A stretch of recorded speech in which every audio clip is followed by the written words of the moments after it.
que é o piso? Que luta que é essa? Piso salarial da educação, por que ele é importante? Nós temos duas legislações estaduais que prevêem o piso para Minas Gerais, com a jornada de 24 horas, que é a prevista em Minas Gerais. A Lei 21.710, o deputado Rogério Correia nos ajudou na aprovação dessa lei em 2015. E também temos a emenda à Constituição, que nós aprovamos lá na Assembleia em 2018, também com a atuação do deputado Rogério, e sob a coordenação da Bia, que na época era coordenadora do Sindiúti. E nós já então avançamos na legislação em Minas Gerais. E o que nós temos aqui é um governo do Estado que não cumpre a legislação do Estado que governa. A Lei 21.710 é a lei mais avançada do país, no que diz respeito à regulamentação do piso aqui para nós. E o governo do Estado de Minas Gerais não paga o piso, não pagou nenhum reajuste do piso.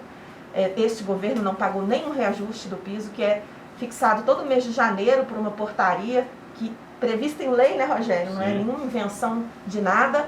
Todo ano o piso é reajustado por esta regra que está na Lei 11.738, e Minas Gerais deve, o governo do Estado de Minas Gerais deve à educação, deve o piso salarial profissional nacional, que agora está mais distante de nós. Nós estávamos próximos e agora, com esse governo que nunca aplicou nenhum reajuste, nós já estamos distantes novamente do piso salarial profissional nacional. Na verdade, é a Constituição Federal, então nós estamos lá na Constituição de 88, que diz que os profissionais da educação precisam ter um piso salarial.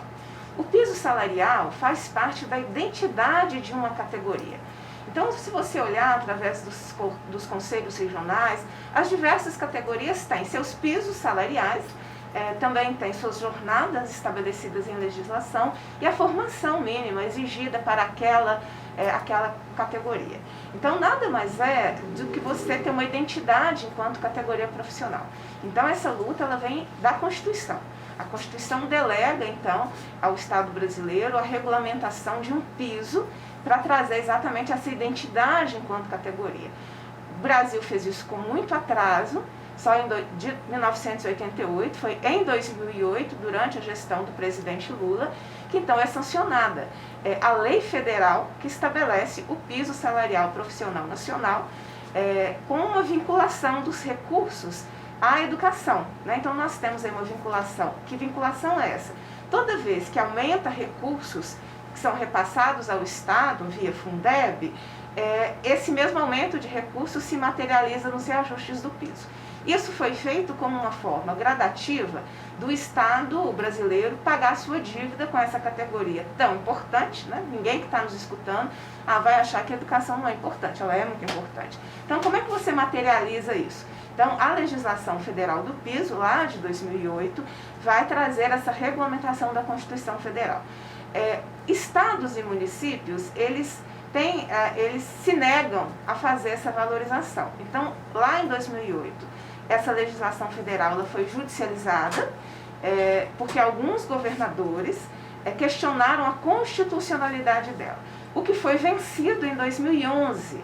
Então, em 2011, o STF fez o seu julgamento dizendo que, sim, é constitucional, é legal a definição por lei de um piso salarial profissional nacional, que não pode ser considerado como toda a remuneração, mas como um vencimento básico. Então, ou seja, aquele mínimo que deve ser garantido na carreira de cada categoria. Tem recurso? Tem. Porque nós garantimos o Fundeb, que é o Fundo de Desenvolvimento e Manutenção da Educação Básica. Então é importante a gente resgatar a história do Fundeb também. Porque na Constituição de 88 se estabeleceu que a educação pública, gratuita, era obrigação do Estado, dever do Estado, desde a creche até a universidade. Mas quando foi em 2006, já sob o presidente Lula, nós estendemos do Fundef para o Fundeb. E aí então entraram também a educação do ponto de vista das creches, da educação infantil até o ensino médio. Então, a educação básica toda está prevista no Fundeb. Cada dia, cada resposta do governo tenta pegar alguma situação para nos sonegar o que é nosso de direito, da categoria do trabalhador em educação, das 8 carreiras aqui no Estado. E penso que nós estamos hoje num patamar muito diferente porque temos essas duas legislações.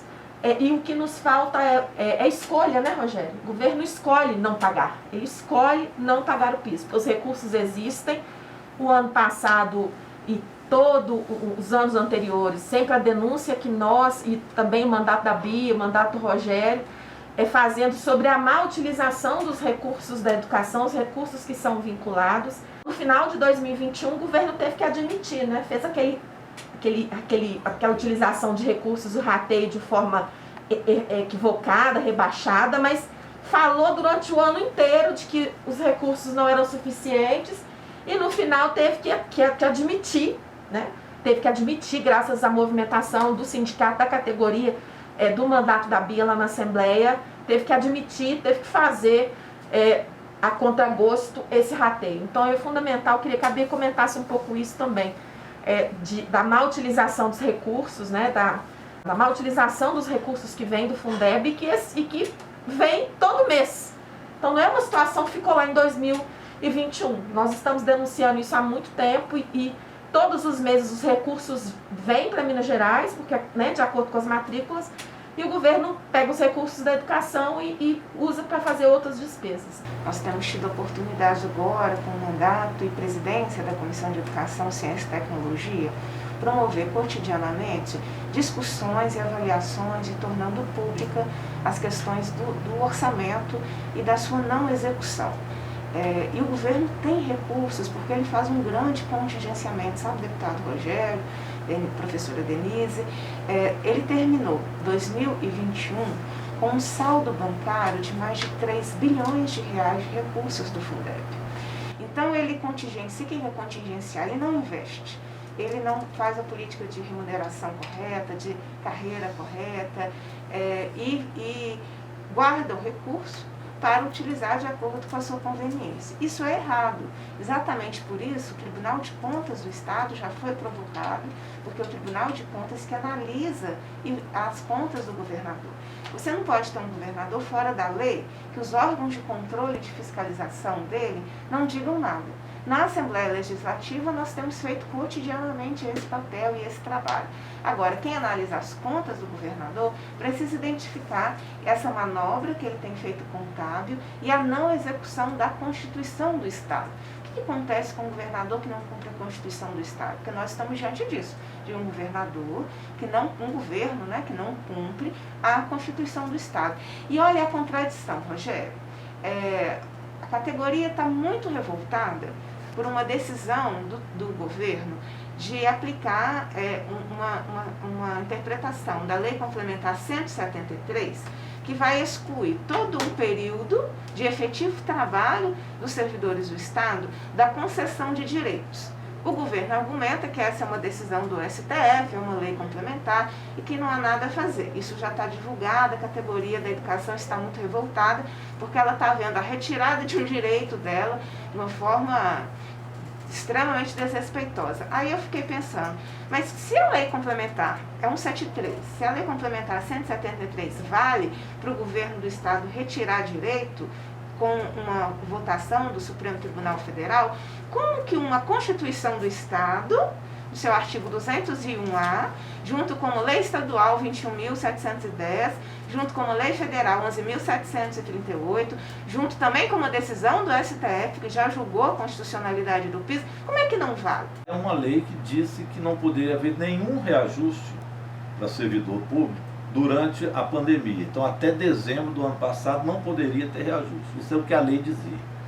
Na época, nós apresentamos uma emenda, votamos contra e depois apresentamos uma emenda dizendo que isso não valia para os trabalhadores da segurança pública, da saúde e educação.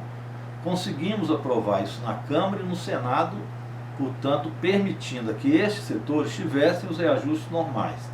E quem vetou foi o Jair Bolsonaro. O presidente Bolsonaro vetou. Então, ele fica falando agora em reajuste, mas o veto foi dele. E nós não conseguimos derrubar o veto.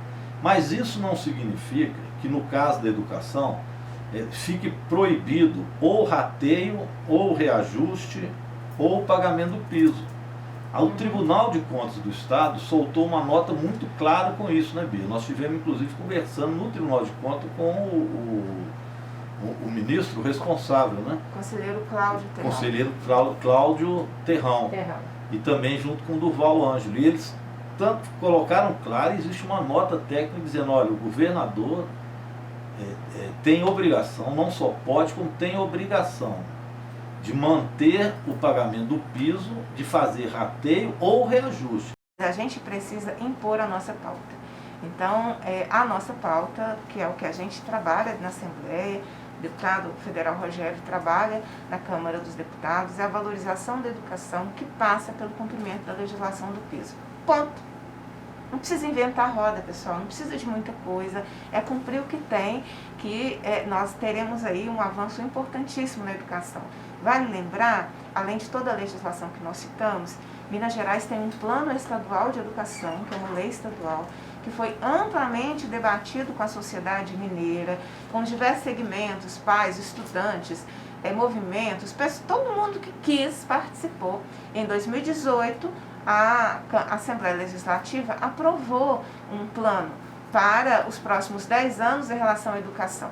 Então não tem que inovar, não tem que trazer aquilo que não está no plano, porque aquilo que não está no plano não foi debatido com a sociedade. Então acho que esse é um primeiro ponto. Por isso o somar e o mãos dadas não soma nada com ninguém e também não dá as mãos a ninguém. Essa é a realidade, né? O somar é um projeto de entrega das escolas para a iniciativa privada, para que a iniciativa privada lucre, tenha acesso aos recursos do Fundeb, tenha acesso aos recursos e seja repaga com o dinheiro que deveria estar indo para a escola, que deveria estar indo para o piso salarial da educação também. Então, o somar é uma privatização da educação, né? Lá, o Partido Novo, eles prometem uma qualidade excepcional, igual à escola privada. O discurso porque os estudantes da escola pública não podem ter o mesmo que tem na escola privada. É um discurso sedutor e perigoso, porque a gestão privada, que é essa do somar, ela não iguala escola pública com escola privada. Ao contrário, só faz com que uma empresa assuma a gestão e lucre, que é uma OS, uma organização social de Feira de Santana, na Bahia, que vai fazer a gestão dessas 3 escolas. Tirou o professor efetivo, tirou o contratado, toda a dinâmica que a gente tem de projeto pedagógico com a participação da comunidade escolar, isso tudo acaba. Então, o somar, ele se linka ao nosso debate porque é o desvio dos recursos do Fundeb para empresas em detrimento do investimento na valorização dos profissionais de educação e o investimento na educação básica.